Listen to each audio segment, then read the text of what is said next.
তোমার ঘরে মাসের পর মাস গোসল ফরজ, এটা ফরজ আদায় হয় না, নেল পালিশ লাগানো খেয়াল করার মতো সুযোগ হইল না।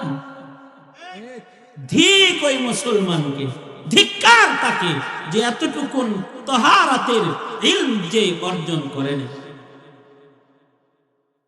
কারণ এই টাইমে যদি আজরাইল আসে, খবর আছে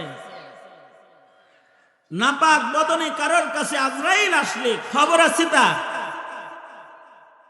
আর যদি নামাজের মুসল্লায় থাকে, পবিত্র অবস্থায় থাকে, তখন যদি আজরাইল আসে তার বদন পাক, তার উপরে তখন আজরাইলের আচরণ রহমশীল আচরণ হবে, রহমের আচরণ হবে।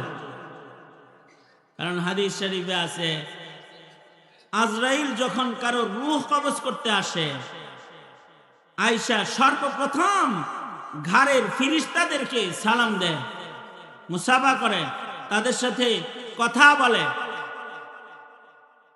ফিরিস্তারা জিজ্ঞাসা করে, কারণ ফিরিস্তার লগে খাতির, ফিরিস্তার লগে খাতির না, চোরের লগে খাতির, গাঞ্জাখোরের লগে খাতির, চান্দাবাজের লগে খাতির,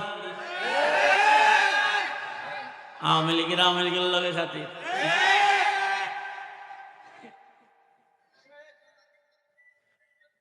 মৌলবীর লগে খাতির, যুবকের লগে খাতির, বুড়ার লগে খাতির। দেখবেন ডায়াবেটিসের হাঁটে বুড়ারা একসাথে হাঁটে, ঠিক না?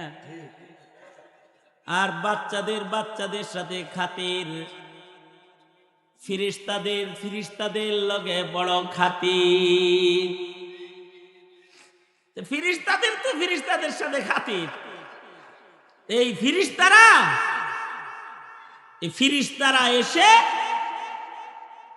আজরাইল যখন আসে দলবল লইয়া রূহ কবজ করতে, তখন এই ফিরিস্তাদের লগে আগে আলাপচারিতা হয়। যদি লোকটা ভালো মানুষ হয়, পবিত্র লোক হয়, পাক সাফ মানুষ হয়, তার রূহটাও যদি পবিত্র হয়, সে যদি ইবাদতে অভ্যস্ত মানুষ হয়, তাইলে আজরাইল আসার সাথে সাথে এই ফিরিস্তারা আজরাইলকে বলতে থাকে, আজরাইল ভাই, আপনি কি আমাদের সবচেয়ে ঘনিষ্ঠ লম্বা সময়ের বন্ধুটাকে নিতে আইছেন নাকি? তার মানে কি, তার কি হায়াত শেষ হয়ে গেল নাকি? হ্যাঁ, নিতে আসছি।